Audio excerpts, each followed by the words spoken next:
Promotional consideration paid for by the following.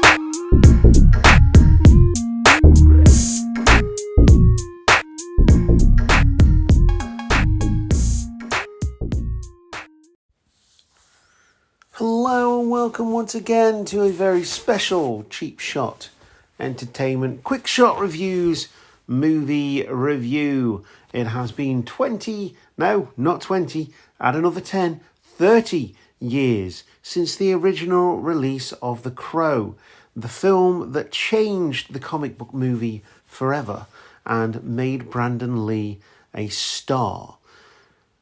Some people would say Brandon Lee was to The Crow what Heath Ledger was to the Joker. It made it his character and never quite been done as well since. There have been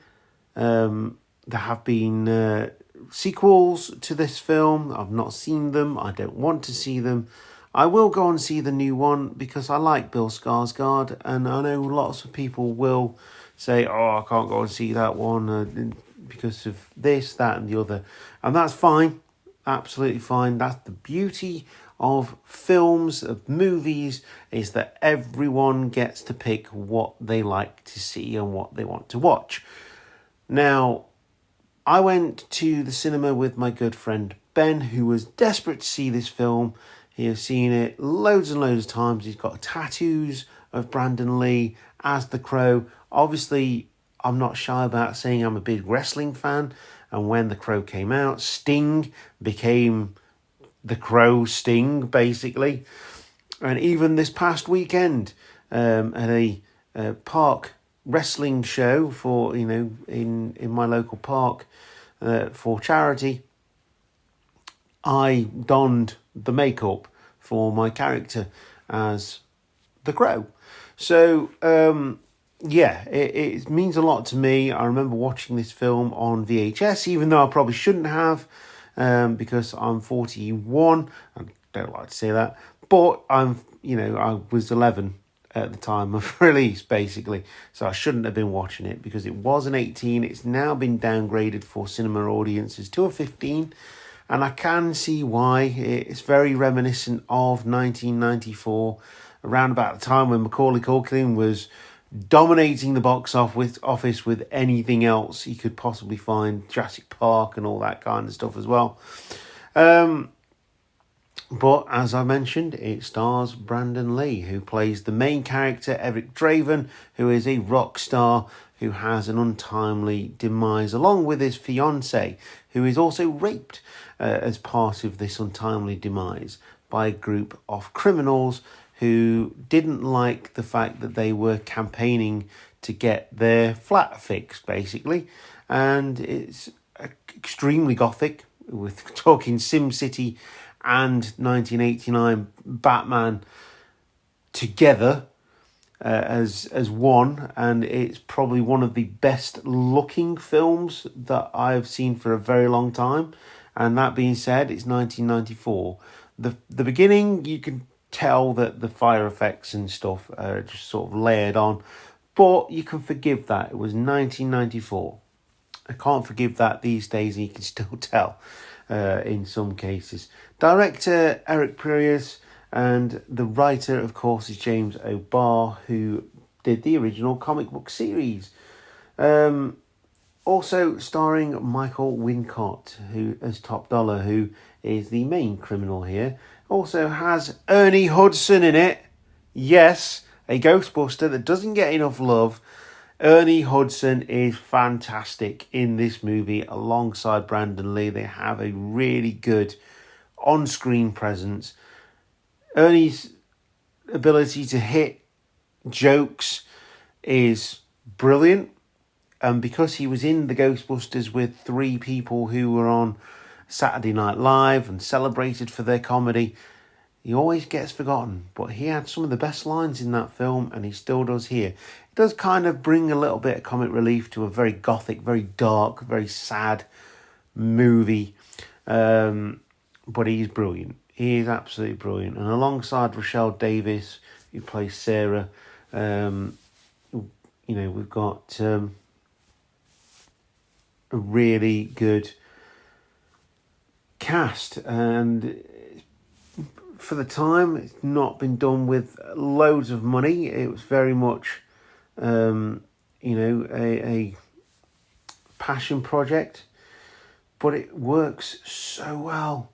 It is such a good film. And I can't tell you how great it was to see it on the big screen. I was hooked from start to finish. Films like this don't get made anymore because they want to cram loads and loads of stuff in. They want to make it 3 hours at a time and have it in 3 parts. This does everything it needs to do. The peril, the sacrifice, the sadness, and the hero status. Obviously, Ernie Hudson's character is the Commissioner Gordon to Brandon Lee's Batman here, but The Crow is just a phenomenal movie. If you get a chance to watch it, absolutely do, because it is absolutely fantastic. Like I say, there were multiple remakes, reimaginings, sequels, etc. And obviously there's one coming up. And last thing to say really is R.I.P. Brandon Lee, because I was trying to figure out where, because it was around halfway through the film when he was shot and killed, and I was trying to figure it out, but for all intents and purposes you cannot tell that it wasn't him. So the way they did it was just amazing. And obviously he's still got that little bit of martial arts in him from his dad, Bruce Lee, of course. But yeah, dark romanticism, poetic. The head villain, Top Dollar, is brutal and almost demonic in the way he does things. He is the perfect overall villain. He has long, slick-backed hair with a ponytail.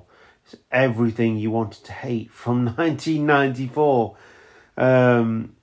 Is like the movie version of Triple H when he came in a bit later on in 1996 in the WWF. It's got a really good alternative rock soundtrack. It doesn't pull any punches.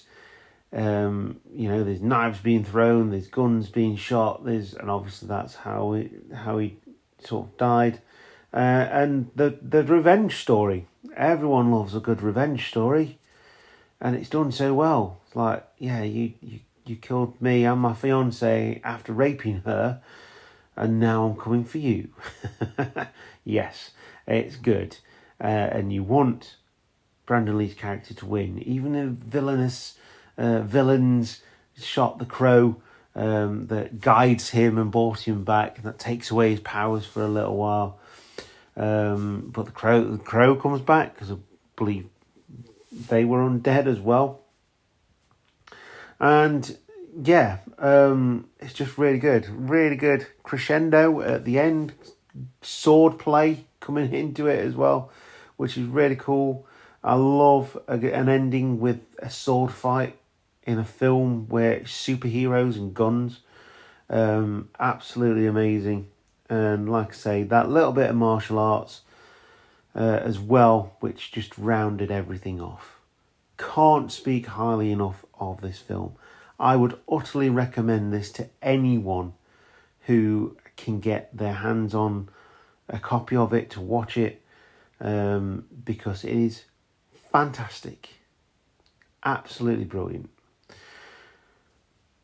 And that brings us to the end of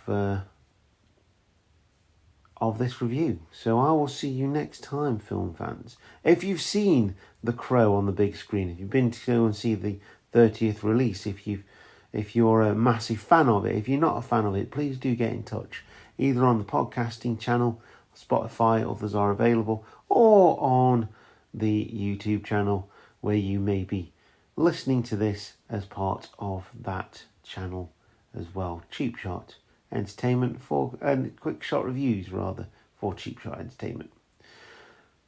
As ever, I've been your host Luke. You have been the Cheap Shot Nation, and I will see you next time. Goodbye.